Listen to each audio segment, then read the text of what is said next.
Welcome to EDU World Space. Welcome to a new problem. This time we're given a block that's on a sliding surface. It's sitting at rest on a sliding surface. That means that the initial velocity of the block is 0 meters per second. So it's not moving.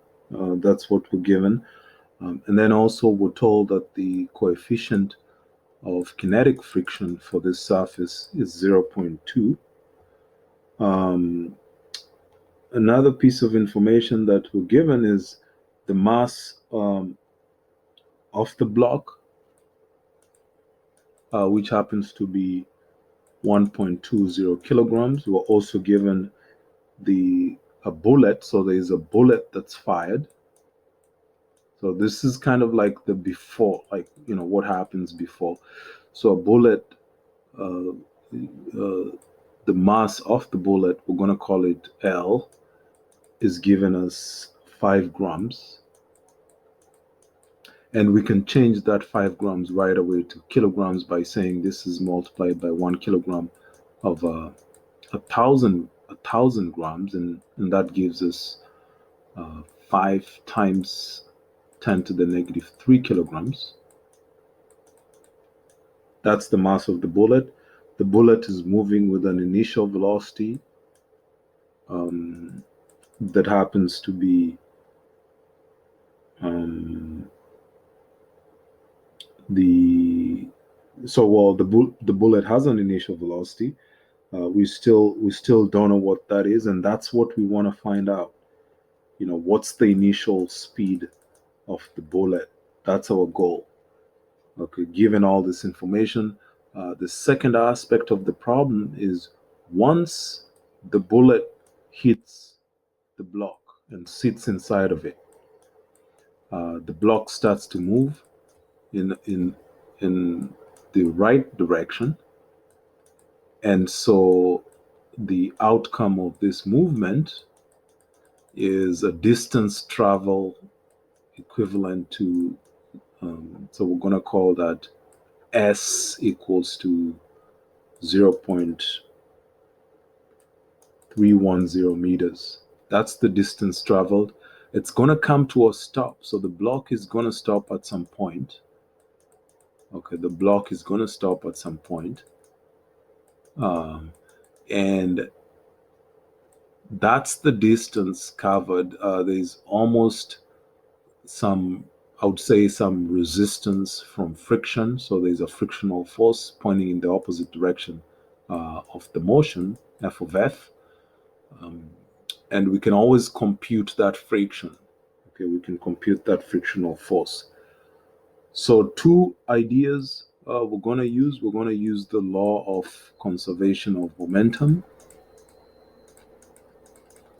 And also we're going to use the computations for frictional force. So that's the first thing we want to compute. What's the frictional force between the block and the surface? Remember, the force of friction happens to be, we need the frictional force because it's going to help us determine the work done by friction. Okay, so we need that.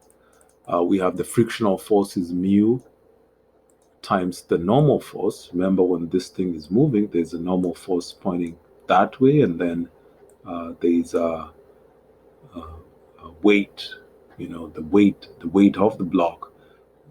Now here it's going to be the weight of the block and the bullet.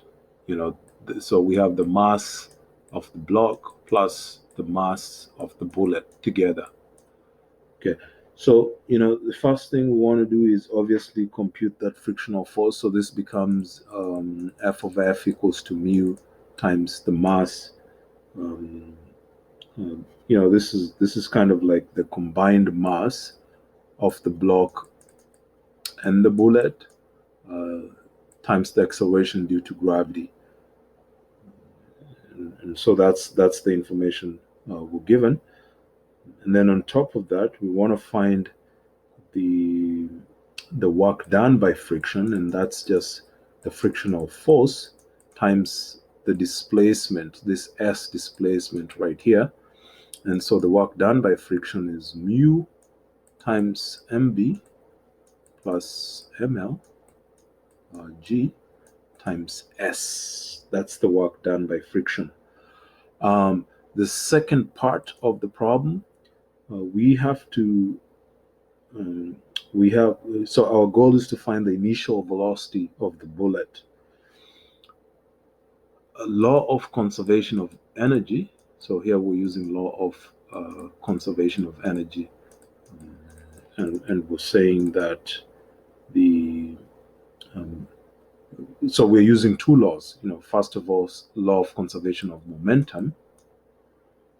Okay, we're using law of conservation of momentum, and then also the work energy theorem. So let's kind of like clarify that. We want to know what's so there are two components here. So we have the work done by friction,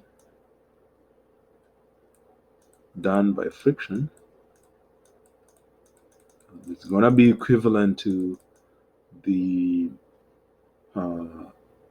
change in kinetic energy of the system, which is the work done by the bullet and the block. So it's kind of like that. We already have work done by friction, mu mu. So here we'll write work done by friction is equal to work done by the bullet plus the block, and work done by friction from this side is mu mbml, or mb plus ml, so mass of bullet and mass of block, gs. And then we want to find the change in kinetic energy of the system. So that's 1/2 mv squared, where we're involving the mass of the bullet plus the mass of the block. 1/2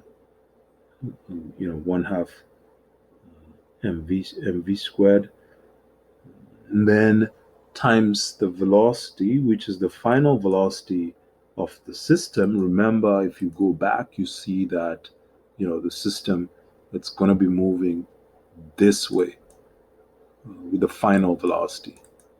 Okay, it's going to be moving towards the right with the final velocity. So we have the initial velocity of the bullet, and then the final velocity of the bullet and the block. So this is the final velocity of the block and the bullet. Coming back, this is the final velocity of the block and the bullet, and we square that. Okay, we square that problem. So then our goal is to find that final velocity, because it's going to help us solve certain the initial velocity of the bullet. So final velocity of the block and the bullet becomes, notice we can divide both sides by that. This is always the advantage of using variables up until the end, because something special can happen like that. And so you're left with a simplified problem. We can multiply both sides by 2. And so, we have 2 mu g s, 2 mu g s. This is squared. Okay, that's what we have right there. And then that can help us get the final velocity of the block and the bullet, which is just the square root of 2 mu gs in that problem. If you plug in the numbers, you can get an actual value in that case, in simplifying that problem. So mu 0.2 times 9.8. So this is square root of 0.2 times 9.8 times 0.2 times 9.8 times the displacement, which is 0.310. That's what it is. Let's just check if we got our steps right. So our displacement is 0.310. Did we miss out on something? I don't think so. We got 0.2. Oh, yeah, we have the mass of the bullet and the mass of the block. So 0.2, those two combined, and 9.8. That's the frictional force. Yes, so we're going to come back and you can see we're doing the connection, the work done by friction, which is mu mb ml gs. We have that right here, mu mb ml gs. And then we also have the kinetic energy of the system. That's the change in kinetic energy minus the initial kinetic energy of the system. Remember, the initial kinetic energy of the system only involves the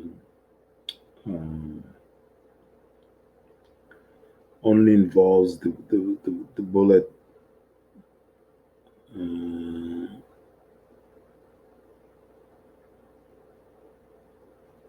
So the initial kinetic energy of the system is 0 meters, is 0, because the bullet, the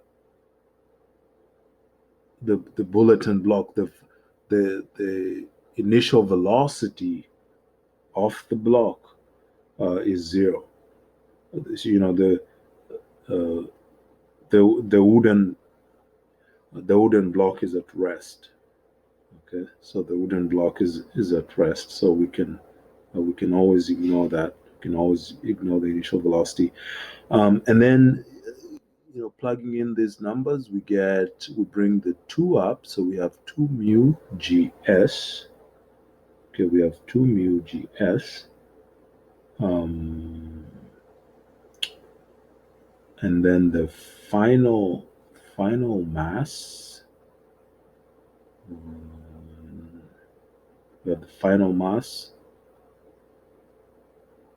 so 1/2 m final squared. You know, just to check that our numbers are right, this is 2 mu gs. Yes, so let's just confirm that this is okay. The masses disappeared. Okay, the masses disappeared. So we got square root of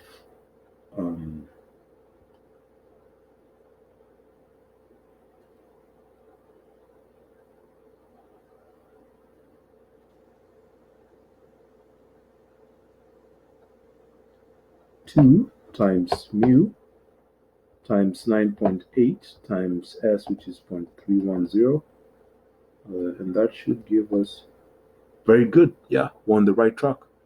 So, you know, this is our final velocity. You know, you can compute it just to test final velocity for the bullet and the block, and that's fine. But the best way is just to keep the variables up until the end. So we're going to now go to use the law of conservation of momentum.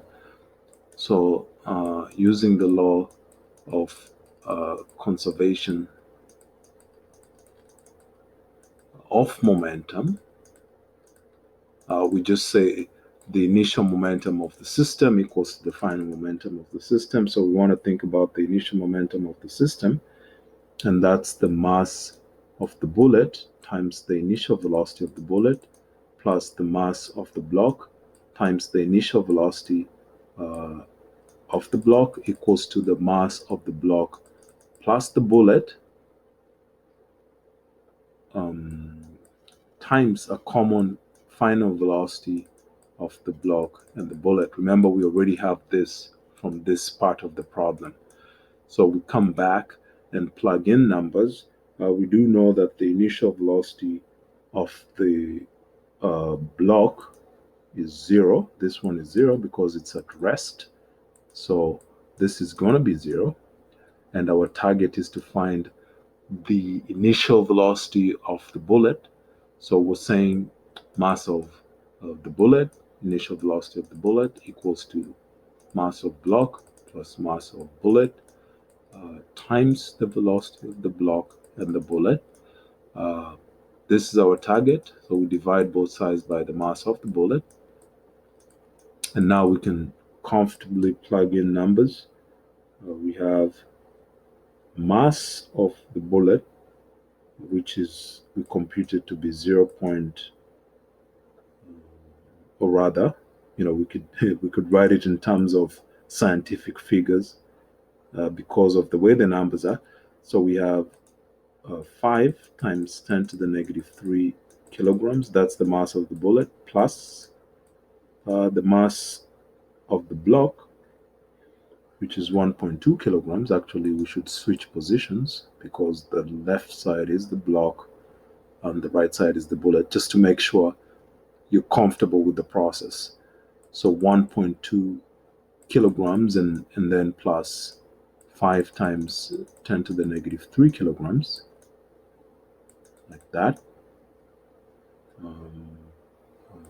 All of this has to be multiplied by this velocity, which when we go back, we find it's 1.10 meters per second. And all that's divided by the mass of the bullet, which is 5 times 10 to the negative 3 kilograms. So you plug in the numbers, and we can comfortably say that the initial velocity of the bullet happens to be 265.1 meters per second. Okay, so that's how you run that problem. We're given a problem, a bullet and a block. We have an initial scenario, and then we have a final scenario. We use the law of conservation of energy at some point, and then we also use the law of conservation of momentum at some point. But we have to get the frictional force because that's the one that's going to help us to deal with the law of conservation of energy. And the frictional force is the coefficient of kinetic friction, which we call mu k, times the normal force. But this is the normal force involving both the mass of the bullet and the block. We compute that, the work done by friction, and then we compare the work done by friction to the work done by the bullet and the block. We simplify. Always a good habit to keep the variables up until the end. See how it simplifies to a simple problem, a simple expression. That's the final velocity of the bullet and the block. It's radical 2 mu gs. And then you go back and use the law of conservation of momentum, because your goal is to find the final velocity of the bullet. So you reorganize the problem. On one side, you have the initial momentum, and then on the other side, you have the final momentum. You solve for the final velocity of the block, of the bullet, using algebra. Hope you enjoy the problem. Thanks for watching it, and see you next time. And if you have any questions, feel free to send them my way. Okay, thanks. Bye.